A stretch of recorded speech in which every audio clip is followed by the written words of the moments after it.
유대의 명절인 유월절이 가까워오자 예수님께서는 예루살렘으로 올라가셨습니다. 예수님께서는 성전 뜰 안에서 소와 양과 비둘기를 팔고 있는 사람들과 또 상에 앉아서 돈을 바꿔주는 사람들을 보셨습니다. 예수님께서는 끈으로 채찍을 만들어 양과 소를 비롯하여 모든 짐승을 성전 뜰에서 쫓아내셨습니다. 예수님께서는 돈 바꾸는 사람들의 상을 뒤엎으시고 그 사람들의 돈을 흐트리셨습니다. 그리고 비둘기를 파는 사람들에게 명령하셨습니다. 이것들을 여기서 치워라. 내 아버지의 집을 시장터로 만들지 마라. 이때 제자들은 성경에 주님의 집에 대한 나의 열심이 불처럼 나를 삼켜버렸다 라고 기록된 것을 생각하였습니다. 유대인들은 예수님께 당신은 당신에게 이런 일들을 행할 권리가 있다는 것을 증명할 무슨 표적을 행할 수 있습니까? 하고 물었습니다. 예수님께서는 이 성전을 허물어라. 그러면 내가 3일 만에 이것을 다시 세우겠다 라고 대답하셨습니다. 그러자 유대인들은 이 성전을 건축하는데 46년이 걸렸는데 당신이 3일 만에 다시 세우겠다는 겁니까? 라고 반문했습니다. 그러나 예수님께서 말씀하신 성전은 그분 자신의 몸을 가리키는 것이었습니다. 예수님께서 죽은 자들 가운데서 부활하신 후에 그분의 제자들은 예수님께서 이렇게 말씀하신 것을 기억하였고 그들은 성경과 예수님께서 하신 말씀을 믿었습니다. 고맙습니다. 우리 가슴에 손을 얹고 신앙을 고백하고 함께 말씀을 나누겠습니다. 제가 먼저 고백하겠습니다. 하나님은 나를 사랑하십니다. 나는 그 사랑 안에 있습니다. 하나님은 오늘 나에게 말씀하실 것입니다. 그 말씀에 능력이 있습니다. 그 말씀에 생명이 있습니다. 나의 마음을 하나님께 열겠습니다. 나의 생각을 예수님께 집중하겠습니다. 들은 만큼 변합니다. 들은 만큼 행복해집니다. 오늘 우리가 나누는 요한복음 2장 13절부터 22절까지 말씀은 보통 우리가 표현하기를 성전 청결 사건이다 이렇게 표현하는 본문입니다. 이 성전 청결 사건은 마태, 마가, 누가, 요한 사복음서에 모두 나오는 아주 중요한 사건입니다. 그런데 복음서를 보다 보면은 마태, 마가, 누가복음은 이 사건이 예수님의 사역 말기에 기록이 되어 있는데 오늘 우리가 이제 나누려고 하는 요한복음 같은 경우에는 사역 초기가 기록되어 있는 2장에 기록이 되어 있습니다.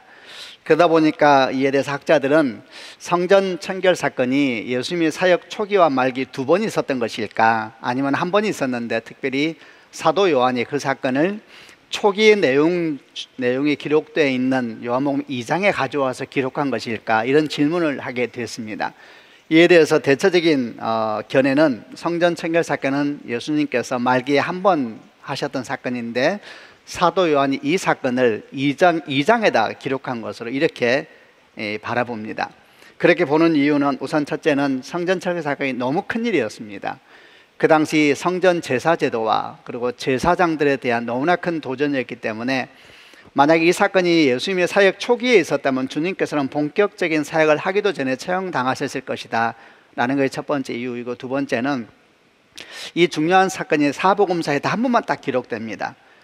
마태마가 누가는 끝에 기록되고 요한복음 앞에 기록됩니다만은 이것이 한 번만 기록된 것으로 볼 때 같은 사건일 것이다 이렇게 보기 때문에 전체적으로 이제 바라보면서 사역 말기에 한 번 있었는데 사도 요한이 그걸 2장에다가 기록한 것으로 이렇게 이해를 하게 된 겁니다. 그럼 다시 질문해 보겠죠. 왜 사도 요한은 그 사건을 2장으로 가져와서 기록을 했을까? 그걸 그렇게 한 이유에 대해서는 아마도 요한복음 2장이 두 가지 사건이 기록되어 있습니다. 지난주에 먼저 보았던 가나 혼인잔치하고 오늘 우리가 보려고 하는 성전 청결 사건인데 이 두 가지가 사도 요한이 보기에 예수께서 그리스도이심을 나타내는 아주 대표적인 사건으로 보았던 것 같다. 너무 중요한 사건으로 인식을 한 것이죠. 그래서 요한복음 2장에 우리에게 소개하는 것으로 이제 이렇게 이해를 합니다. 이만큼 중요한 것이 오늘 우리가 묵상하려고 하는 성전 청결 사건입니다. 함께 말씀을 묵상해 보면서 어떤 내용이 그 당시에 있었는지, 그리고 오늘 우리에게는 무엇을 말씀하시는지 귀를 기울여서 함께 듣는 시간 되기를 바랍니다. 먼저 13절부터 17절까지를 개역개정으로 한번 읽어보겠습니다. 제가 먼저 13절 읽겠습니다.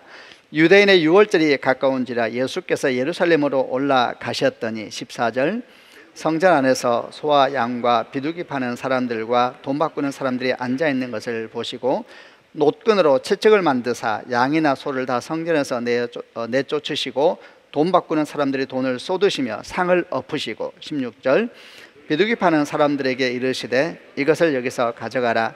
내 아버지 집으로 장사하는 집을 만들지 말라 하시니 제자들이 성경 말씀에 주의 전을 사모하는 열심히 나를 삼키리라 한 것을 기억하더라. 유대인들은 매년 3대 절기가 되면은 예루살렘 성전에 올라가서 제사를 지내도록 율법에 규정이 되어 있습니다. 그 3대 절기는 유월절, 오순절, 장막절이 있는데 그 중에서도 유월절이 가장 큰 절기였습니다.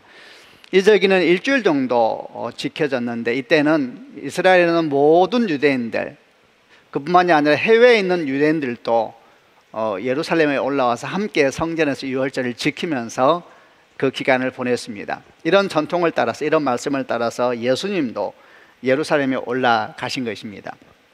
근데 예수님께서 유월절에 이제 예루살렘에 올라오셔서 성전을 들어가 보니까 성전이 정말 야단도 아니었습니다.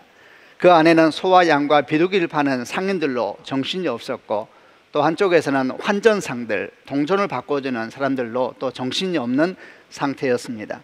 그야말로 시장판이었습니다. 주님께서 이런 상황을 보시면서 분노하시면서 노끈을 채찍으로 만드셔서 양과 소를 성전에서 내쫓으시고, 그리고 돈을 바꿔주는 환전상들의 상을 뒤집어 엎으시고, 그리고 비둘기 파는 사람들에게는 이것들을 여기서 가지고 나가라 소리 지르시면서 내 아버지의 집을 장사하는 집으로 만들지 말라, 이렇게 말씀을 하신 겁니다. 복음서를 보게 되면 예수께서 이때 처음 성전에 들어가신 것은 아니었습니다. 누가복음 2장 같은 걸 보게 되면 예수님의 12살 때의 상황이 나오는데, 거기를 보면은 6월절마다 예수님의 부모님이 성전을 올라갔다 기록되어 있고 12살 당시 예수님도 올라가셨으니까 사실 성전 안에서 이런 일이 펼쳐지고 있는 것을 많이 보셨을 겁니다. 그런데 이때는 주께서 그냥 지나가지 않으시고 아주 큰 일을 행하신 것이죠. 당시 유대인들에게 성전이 얼마나 중요한 것이었을까, 또 성전 제사가 얼마나 소중했을까를 생각하면 예수님께서 행하신 이 행동은 뭐 엄청난 일이었습니다. 그러나 그 배경은 물론 당연히 있었지요. 당시 예루살렘 성전은 정말 그 당시의 성전의 부패와 제사장들의 부패를 단적으로 보여주고 있는 장소였습니다. 특별히 그 안에서 이루어지고 있는 짐승들 매매하고, 그리고 이제 환전 문제가 그런 것이었습니다. 율법에 의하면은 하나님께 제사 드리는 짐승은 흠이 없고 문제가 없는 짐승만 드릴 수가 있었습니다. 근데 이게 쉬운 일이 아니었습니다. 예루살렘이나 주변에 있는 사람들이야 그런 짐승을 잘 골라서 가져와서 확인받고 제사를 드릴 수 있었겠습니다만은, 좀 멀리 떨어진 사람들 또는 아예 해외에 흩어져 있는 유대인들이 그런 흠없는 짐승을 가지고 온다는 것은 매우 어렵거나 거의 불가능한 일이었습니다. 그러다 보니까 이런 순례자들이 제사를 돕기 위해서 예루살렘에 시장이 만들어졌습니다. 정결한 짐승을 파는 시장이 만들어진 거죠. 또 환전 문제는 뭐냐면 출애굽 30장을 보게 되면 이스라엘 백성들은 20세가 넘으면 매년 성전에 반세겔 성전세를 내야 했습니다. 그리고 이 성전세를 통하여 성전이 유지될 수 있도록 이렇게 하나님께서 만드셨는데, 예수님 당시에 유통되는 동전이 주로 이제 로마에서 만든 것이 많다 보니까 여기에는 로마 황제의 그림도 새겨져 있고, 또는 이방인 군주의 그림도 새겨져 있고, 또는 이방 우상의 그런 상징도 새겨져 있다 보니까 이런 동전을 성전세에 낼 수가 없었죠. 그러면 성전 모독죄가 되거든요. 그래서 이런 동전을 가지고 오면 일정한 환율을 가지고 전통적인 화폐인 세겔로 바꾸어주는 환전소가 또 역시 예루살렘에서 만들어지고 운영되고 있었습니다. 이렇게 제사를 위한 짐승을 매매하는 것과 그리고 성전세를 내기 위한 동전을 바꿔주는 환전소가 예루살렘에 있었는데, 이 곳이 언제부터인가 성전과 제사장들의 타락이 아주 중요한 통로가 되어버린 것입니다. 짐승 매매와 환전을 통한 이익이 움직이는 돈이 워낙 크다 보니까 어떤 일이 생겼냐면, 이 대제사장이 자기의 권력을 이용해서 또 하나의 시장을 만들었는데 그 시장을 성전 안에다 만들었습니다. 그리고 그 안에서 짐승을 매매할 수 있도록 특정 상인들에게 그 일을 맡기게 된 것이죠. 물론 제사를 지내러 오는 사람 같은 경우에는 성전 바깥 시장에서 짐승을 살 수도 있었고 본인이 가져올 수도 있었고 성전 안에도 살 수가 있었습니다만 이 짐승이 흠결이 있는가 여부를 제사장이 판결을 하거든요. 그러니까 너무 차별이 큰 겁니다. 성전 안에서 산 짐승은 거의 프리패스 되지만 나머지 것들은 험하게 하니까 이 가격 차이가 엄청나게 났다고 합니다. 심할 경우에 성수기에는 성전 안에 사는 짐승과 바깥의 짐승의 가격 차가 16배 이르렀대요. 뭐 대단한 일이죠. 그러면 여기서 생긴 엄청난 이득을 누가 갈라가졌는가? 대제사장과 상인들이 나누어 가진 겁니다. 환전을 관할하는 것은 당시에 사내들인 공예였다고 하는데 여기도 마찬가지로 환율 조작을 통하여 가지고 엄청난 이득을 남겼고 이 이득을 또 이제 환전상과 사내들인 공예의 종교 지도자들이 나누어 가진 일이 생긴 겁니다. 한쪽에는 대제사장이, 다른 한쪽에는 종교 지도자들이 성전을 이용하여 제사제들을 이용하여 예배를 이용하여서 막대한 이득을 취하고 있었던 겁니다. 성전에 들어가니까 주님이 들어갔으니까 이제 그런 현장이 펼쳐져 있는 것이니까 주께서 분노하시면서 아까 본 것처럼 노끈으로 채찍을 만드시고 짐승을 때려서 내쫓으시고 상을 뒤집어 엎으시고 비둘기 파는 사람들에게 여기서 가지고 나가라 외치면서 내 아버지 집을 장사하는 곳으로 만들지 말라, 이런 이제 일대 사건이 일어나게 된 겁니다. 이런 모든 상황이 일어난 때가 언제였냐면 6월절이 시작되는 첫날이었습니다. 월요일이죠. 고난주간 첫날 월요일이었습니다. 그 당시에 성전 안에는 그야말로 전 세계에서 모이던 유대인들로 발 디딜 틈이 없었을 겁니다. 그러니까 엄청난 사건이 지금 벌어지게 된 겁니다. 저는 이 장면을 생각하면 어릴 때 제가 성경을 잘못 묵상했을 때 생각이 나곤 합니다. 그때 저는 이 모습을 보면서 성전 안에서 장사하는 사람들을 오늘날은 노점상처럼 생각했습니다.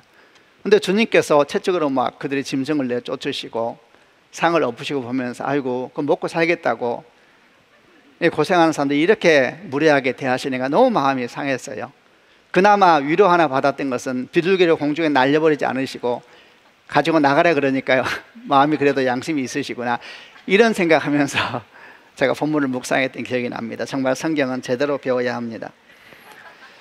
어떤 이런 예수님의 모습이 대단히 큰 일이었습니다. 이를 보고 유대인들은 어떻게 반응했느냐 하면은 18절을 보니까 이렇게 표현되어 있습니다. 이에 유대인들이 대답하여 예수께 말하기를 네가 이런 일을 행하니 무슨 표적을 우리에게 보이겠느냐, 이렇게 반응했습니다. 여기서 대답하여 예수에게 물었다 그랬는데 이 대답하여라고 번역된 헬라어가 가지고 있는 뜻이 뭐냐 하면은 매우 적대적인 감정을 가지고 강한 항변을 하고 있는 그런 모습을 표현하는 언어입니다. 그러니까 예수께서 하신 행동과 말을 듣고 난 다음에 유대인들이 굉장히 마음이 상한 겁니다. 불쾌해진 것이죠.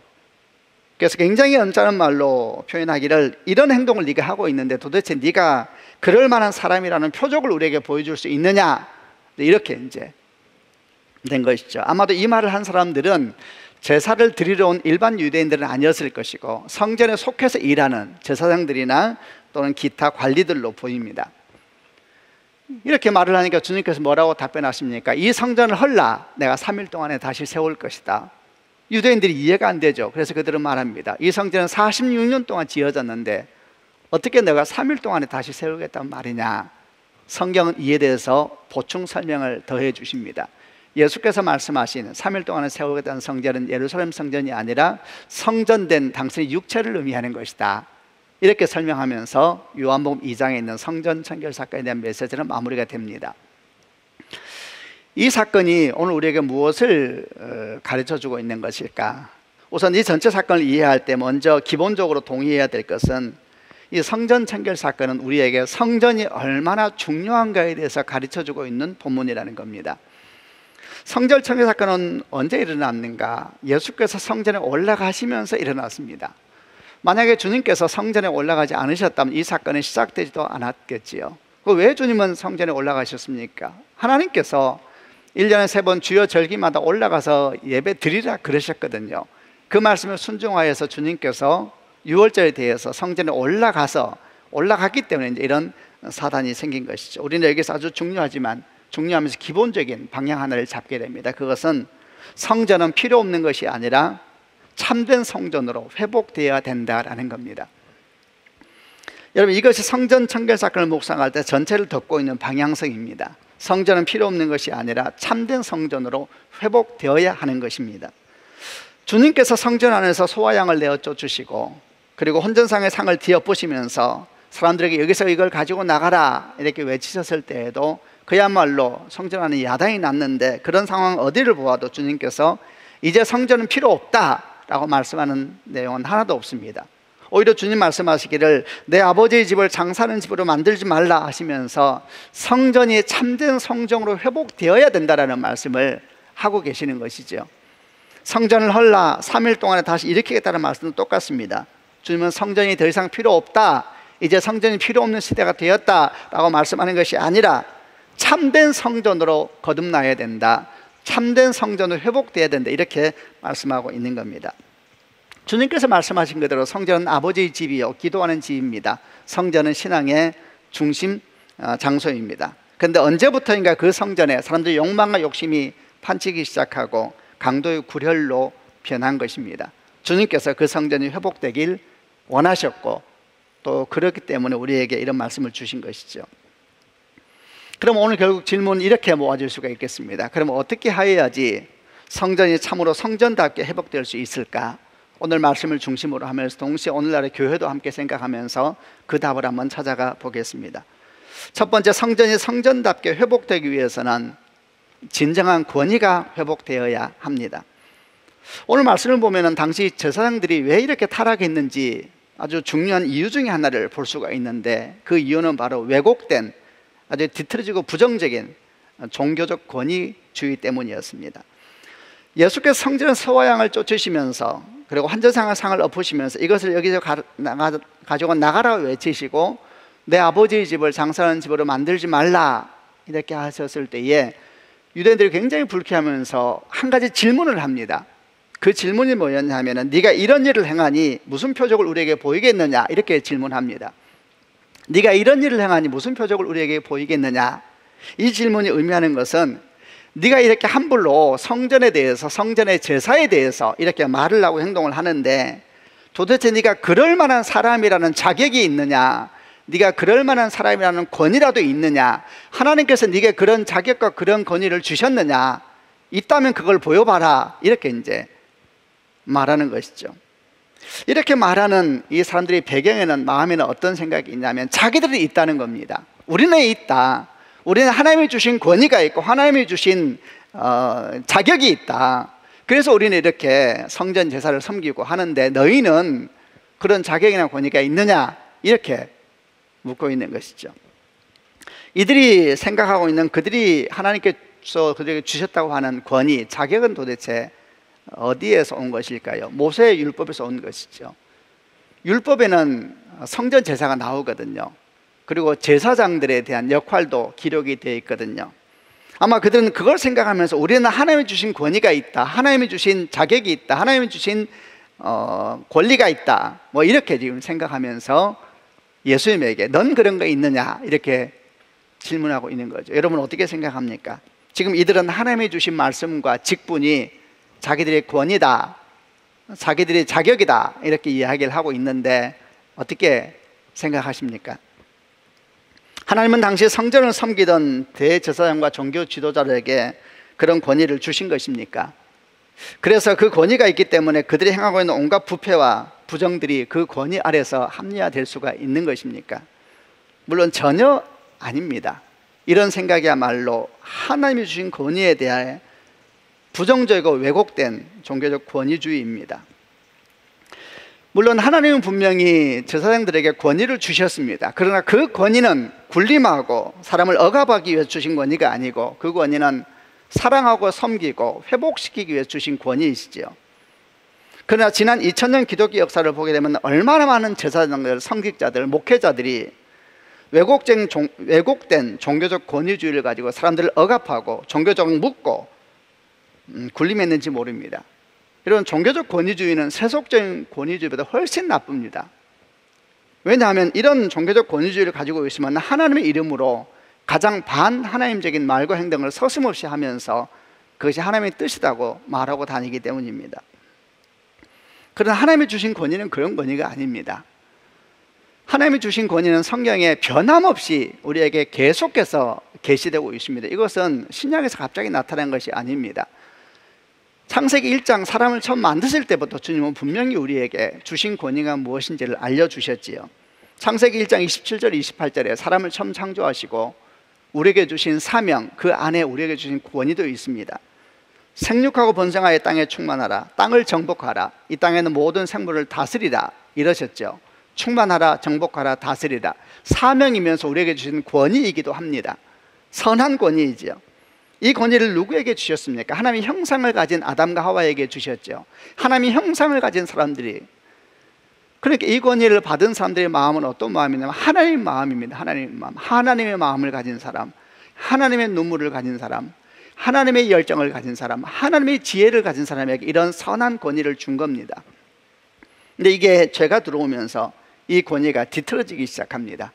하나님의 마음 대신에 사람들의 욕망이 거기서 일하기 시작하고, 하나님의 지혜 대신에 사람들의 강교함이 거기에 들어오기 시작하고, 하나님의 눈물 대신에 사람들의 온갖 생각들이 그 안에서 들어와서 정복하고 다스리면서 그 권위를 뒤틀어 버린 것입니다. 그래서 어떻게 됐습니까? 하나님이 만드신 이 땅은 엉겅퀴와 가시덤불로 가득 덮여지게 되었고, 하나님이 주신 관계는 사랑하고 하나 되기 위해서 주신 관계가 이제 서로 경쟁하고 싸우면서 누가 높아지려고 하는지 다투는 그런 관계가 되어버렸습니다. 그런데 이런 죄로 말미암아 시작된 왜곡된 권위주의가 성전에 그대로 들어왔습니다. 그것이 예수님 당시에 성전에서 이루어지는 온갖 부패를 보면서도 우리는 그런 권위가 있다, 그런 자격이 있다라고 외치고 있는 그들의 마음속에 있는 모습입니다. 똑같은 일이 생겼죠. 이로 말미암아 성전은 가시덤불과 엉겅퀴가 가득 차게 되었고, 하나님께서는 그 성전에 들어가셔서 노끈으로 채찍을 만드셔서 짐승을 내어 쫓으시고 상을 뒤집어 보시면서 소리를 지르기 시작하십니다. 그런 예배, 그런 헌신 안 받으시겠다는 말씀이시지요. 우리는 어쩔 수 없이 오늘날의 교회를 생각하지 않을 수가 없습니다. 오늘날 교회는 이런 왜곡된 종교적 권위주의가 들어와 있지는 않은가, 하나님의 이름으로 가장 반하나님적인 이야기들이, 행동들이 공공연하게 이루어지고 있지는 않은가 생각해 보게 됩니다. 하나님이 주신 권위, 섬기고 사랑하고 회복시키는 권위, 여러분 그 권위가 회복돼야 됩니다. 그래야 성전도 회복되고 교회도 회복되고 예배도 회복될 것입니다. 여러분 교회만이 아닙니다. 우리 가정도 그래야 됩니다. 부부 사이가 그런 권위가 서로 있어야 합니다. 부모와 자녀도 마찬가지입니다. 하나님께서 우리에게 권위를 주셨죠. 부모에게. 그러나 그 권위는 억압하고 군림하는 권위가 아니고 살리고 회복시키는 권위, 그런 권위가 아닙니까? 직장에서도 마찬가지입니다. 상사와 부하 직원 가운데 건강한 권위가 회복될 수 있다면, 학교에서도 선생님과 학생 사이에 건강한 권위가 회복될 수 있다면, 여러분 하나님의 공동체가 거기서 회복되는 것이 아니겠습니까? 건강한 권위가 무너지면 공동체는 부패하게 되어 있습니다. 그리고 죽어가는지도 모르면서 죽어가는 공동체가 되는 것입니다. 두 번째, 성전이 참으로 성전되기 위해서 필요한 것은 눈에 보이는 성전이 무너져야 한다라는 겁니다. 성전의 종교 지도자들이 예수님에게 소리를 지르면서 말했습니다. 이렇게 네가 하니 네가 그럴 만한 사람이라는 표적을 보이라. 그러자 주님께서 뭐라고 말씀하셨습니까? 이 성전을 헐라 3일 동안은 다시 일으키리라. 성경은 설명해 주시기를 주께서 3일 동안에 일으키시겠다는 성전은 예루살렘 성전이 아니라 당신의 육체, 성전된 육체를 말씀하신 것이다, 이렇게 이제 설명을 하고 있습니다. 성전이 회복되기 위해서는 눈에 보이는 예루살렘 성전이 무너져야 한다 그랬습니다. 이 예루살렘 성전, 여러분 46년 동안 세워졌다, 이렇게 유대인들이 말을 했지요. 성경을 보게 되면 성전에 대한 이야기가 얼마나 많이 나오는지 모릅니다. 그 중심에는 예루살렘 성전이 있습니다. 예루살렘 성전은 수없이 파괴되고 건축되기를 반복해 왔습니다. 처음 성전은 솔로몬 때 세워졌지요. 이 성전은 바벨론의 느부갓네살 왕이 침공하면서 완전히 파괴됐습니다. 두 번째 성전은 바벨론 포로지에서 돌아온 스룹바벨에 의해서 세워졌습니다. 그런데 이 성전은 솔로몬 성전처럼 아름답지 않았지만 계속 이렇게 간당간당 없이 유지가 됐습니다. 오랜 시간에 걸쳐서 훼손과 복원이 반복되면서 유지되는데, 언제까지 유지되느냐? 예수께서 태어나실 때 이스라엘의 왕이었던 헤롯 대왕 때까지도 간당간당하면서 성전이 유지되고 있었습니다. 근데 헤롯 대왕이 BC 19년에 이 성전을 대대적으로 재건하기 시작합니다. 이 재건 사업이 엄청났다고 합니다. BC 19년에 재건을 시작하여서 AD 63년에 완성이 되었는데, 왕이 죽고 난 뒤에도 계속 재건한 것이죠. 무려 82년에 걸쳐서 예루살렘 성전이 재건되었습니다. 예수님 당시에 예수님하고 대화할 때 46년 동안 지었는데 라고 말하는 것은 그때까지가 46년이 세월이 지나왔다는 이야기죠. 이걸 우리가 헤롯 성전이라 부르는데 이 성전이 대단했다고 합니다. 그래서 어떤 랍비들은 말하기를 헤롯 성전, 이 성전을 보지 못한 자는 아름다움이 무엇인지 알지 못한다 라고 할 만큼 극찬한 성전이 헤롯이 지은 성전이었습니다. 근데 주님께서 그 성전을 무너뜨리라 하는 겁니다. 그 성전이 무너뜨려지지 아니하면 참된 성전은 회복되지 않을 것이다. 주님은 지금 성전의 회복을 말씀하시면서 뭘 말씀하는 것입니까? 회복될 성전, 회복된 성전은 눈에 보이는 거대한 건물에 의해서 유지된 성전이 아니라는 이야기입니다. 회복될 성전은 십자가 위에 세워지는 성전이 될 것이다. 십자가가 높이 들려진 성전이 될 것이다 라고 말씀하고 있는 것이죠. 예루살렘 성전이 참 아름다웠다, 참으로 웅장했다 그랬는데 한번 상상을 해보시길 바랍니다. 이스라엘 백성은 1년에 3번씩 그 성전을 향해서 올라갔습니다. 여러분, 성전에 들어가서, 그 아름다운 성전에 들어가서 제사를 드릴 때마다 어떤 마음이 들었을까요? 뿌듯했겠죠. 내가 이 성전에 속해 있는 사람이구나. 얼마나 기뻤겠습니까? 거기에 제사장에게 자기 죄를 사할 수 있는 짐승을 드리면서 엄청난 돈을 바쳐도 이 성전 정도 유지하려면 이런 돈이 뭐가 큰 것이냐 생각했을지도 모르겠죠. 뭐 얼마나 자랑스러웠을까요? 더 상상이 나를 펴봅니다. 성전 제사가 다 끝나고 집으로 돌아갈 때에 길가에 사람들을 만나면 무슨 대화할까요? 어디 다녀오시는 길입니까? 예루살렘 성전 다녀오는 길입니다. 와, 성전은 어떻습니까? 이로 제가 입으로 말할 수가 없지요. 너무너무 아름답습니다. 여러분, 점점 세월이 가면서 어쩌면서 점점 유대인들 사이에서 그들이 예배하고 왔다는 것이 중요한 것이 아니라 예루살렘 성전을 다녀왔다는 사실이 더 중요해지지 않았을까요? 그들이 주로 관심을 가지고 말했던 것은 하나님 앞에 내가 나의 인생을 다시 한번 드리고 왔다라는 고백이 아니라 성전의 그 아름다움에서 내가 예배하고 왔다, 내가 거기에 함께 있었다는 말이 더 중요해지고 더 뿌듯해지지는 않았을까요? 성전이 우상이 돼가고 있는 겁니다. 성전이 우상이 될 수 있는가? 우상이 될 수 있습니다. 교회가 우상이 될 수 있는가? 우상이 될 수 있습니다. 이미 이 땅에 많은 교회는 우상이 되어 있습니다. 얼마나 많은 성도들이 우리 교회 하는지 모릅니다. 얼마나 많은 성도들이 우리 목사님 그러고 다니는지 모릅니다. 그 말이 주의 몸된 교회에 대한 건강한 사랑을 의미하는 것이라면 참 다행이겠지만은 그 말이 이미 우상이 되어버린 교회에 대한 자랑이라면 여러분, 그 교회는 반드시 무너져야 하는 것입니다. 교회가 무너져야지 참된 성전이 다시 세워지게 될 것이다 주께서 말씀하셨으니 그 교회는 무너져야 하는 것입니다. 당시 유대인들은 예루살렘 성전이 우상이 될 수 있다는 사실은 꿈에도 상상하지 못했을 것입니다. 그러나 언제부터인가 그들이 그것을 뿌듯하게 여기고 거기에 속해 있다는 것을 자랑스럽게 여기기 시작할 때에 예루살렘 성전은 이미 그들에게 우상이 되어가고 있었습니다. 그런데 어느 날 한 청년이 나타나서 그 성전을 공격하기 시작했을 때 그들은 분노했습니다. 성전을 함부로 대했다는 것은 그 청년이 죽어 마땅한 죄인이 된 겁니다. 그래서 그들은 성전의 이름으로, 하나님의 이름으로 예수를 못 박아 죽인 것입니다. 우상이 뭡니까? 우상이라는 것은 하나님 외에 다른 것이 제일 가치가 되는 것이 우상입니다. 여러분, 교회는 우리에게 가장 소중한 가치가 아닙니다. 교회는 다 없어집니다. 정말 참된 성전이라고 말해지는 보이지 않는 교회, 여러분 예수이시죠. 여러분, 그것만이 남는 것입니다. 오직 예수만이 우리의 가장 중요한 가치가 되어야 됩니다. 이때 교회는 건물을 말하든 공동체를 말하든 마찬가지입니다. 교회가 가장 중요한 가치가 되면 그 교회는 반드시 예수를 죽입니다. 그리고 그것이 하나님을 위한 일이라고 꺼리낌없이 말을 하고 다닐 겁니다. 그것이 성전의 타락이며 교회의 타락인 것입니다. 그러나 예수께서 가장 중요한 가치가 되실 때에 여러분, 우리는 참된 성전을 이루어가고 있는 것이고 우리는 구원의 방주로서 이 땅 가운데 잘 서 있게 되는 것입니다.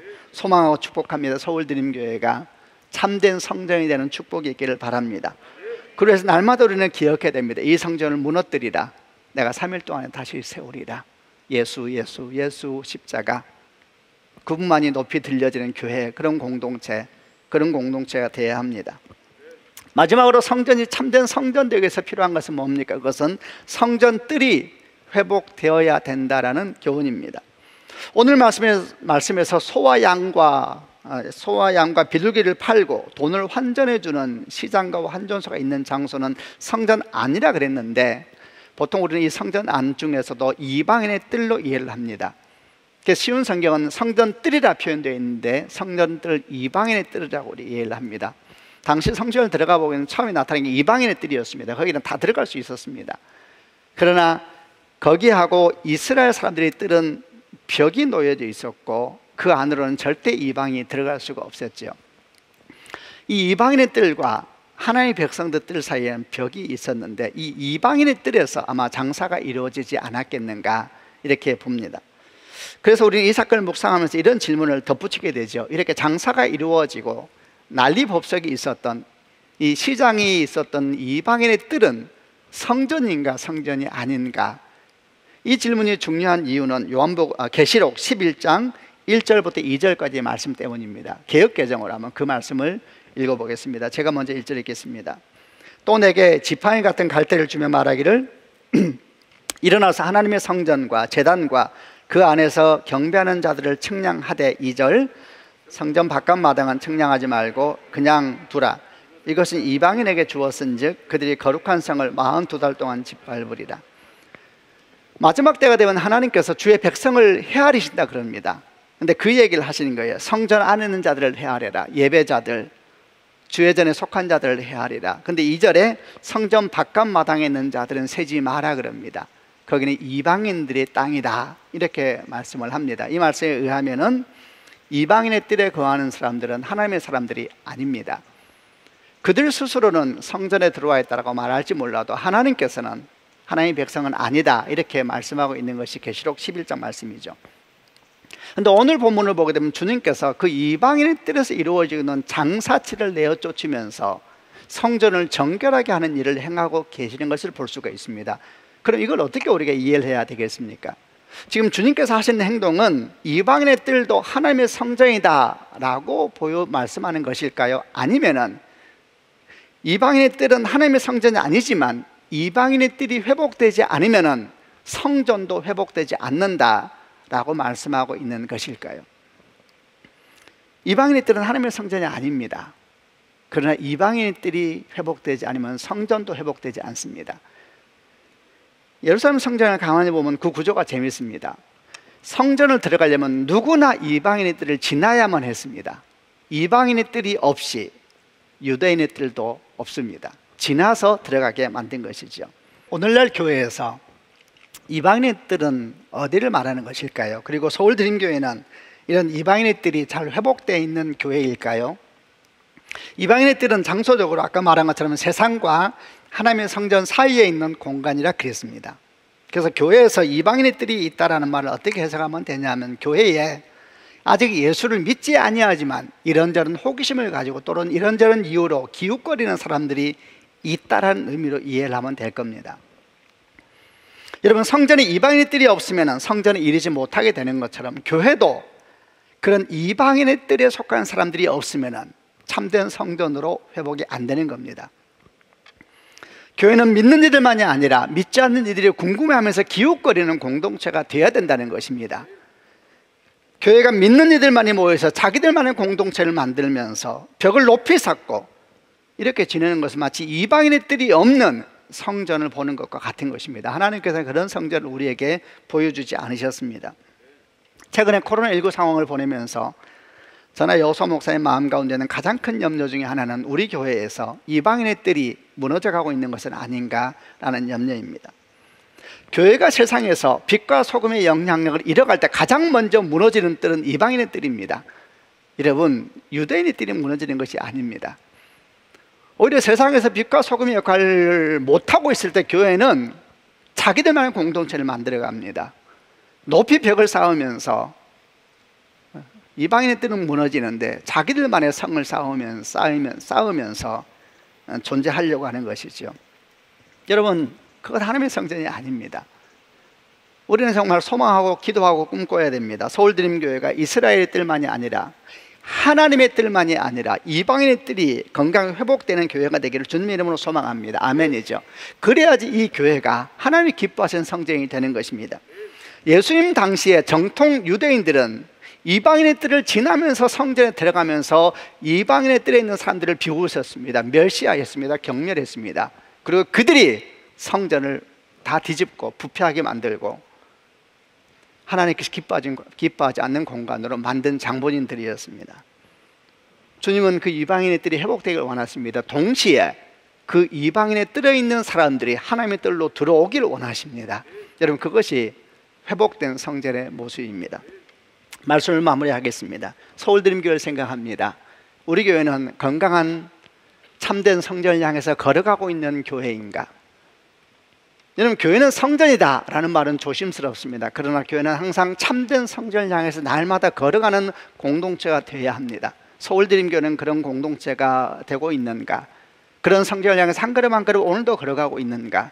서울드림교회 성도들은 함께 모이면서 그런 참된 성전을 향한 거룩한 꿈을 꾸고 있는가? 여러분, 생각하고 또 주 앞에 질문할 수 있는 시간이 되길 바랍니다. 그를 위하여 오늘 말씀 3가지 기억하십시다. 하나님이 주신 건강한 권위의 본질을 보고 회복할 수 있는 축복이 있기를 바랍니다. 두 번째, 보이는 교회를 우상 삼지 아니하며 날마다 이 성전을 무너뜨리라, 3일 동안 내가 다시 세우리라, 십자가 위에 세워지는 교회를 꿈꾸는 축복이 있기를 바랍니다. 또 마지막으로 이방인의 뜰을 재건해야 됩니다. 하나님의 뜰만 가지고 있으면 안 됩니다. 이방인의 뜰을 재건하여서 그것을 통하여 수많은 백성들이 하나님의 나라를 놓고 할 수 있도록, 여러분, 그런 교회를 이룰 수 있다면 서울드림교회도 참된 성전을 향하여서 힘있게 걸어가는 공동체가 될 줄로 믿습니다. 주의 은혜가 여러분과 함께 하시기를 바랍니다. 기도하겠습니다. 한 번 더 눈을 감고 가슴에 손을 얹어 보시기를 바랍니다. 여러분, 오늘 말씀을 드리면서 여러분 마음에 가장 다가왔던 말씀은 어떤 말씀입니까?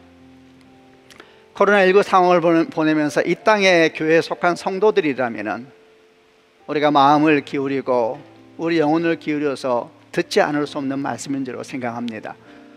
오늘 주신 말씀을 붙잡으시길 바랍니다. 여러분 마음에 감동이 되었던, 불편함이 되었던, 도전이 되었던, 눈물이 되었던, 새로운 깨달음이 되었던 간에 그런 말씀을 붙잡고, 주여 이 말씀이 내게 생명이 되길 원하나이다, 이 말씀이 내게 심겨지게 하여 주시고, 이 말씀이 내 삶에 정말 선한 생명의 영향력이 되게 하여 주시고, 이 말씀이 내 삶이 방향이 된 은혜가 있게 하여 주옵소서. 이 말씀이 스쳐 지나가는 바람 같은 말씀이 아니라 생명의 씨앗의 말씀이 되게 하여 주셔서 30배, 60배, 100배의 결실을 얻게 하여 주시고, 이로 말미암아 선한 영향력들이 우리를 통하여 세상 가운데 흘러가게 하여 주옵소서. 주신 말씀을 붙잡고 함께 통성으로 하나님께 기도하겠습니다.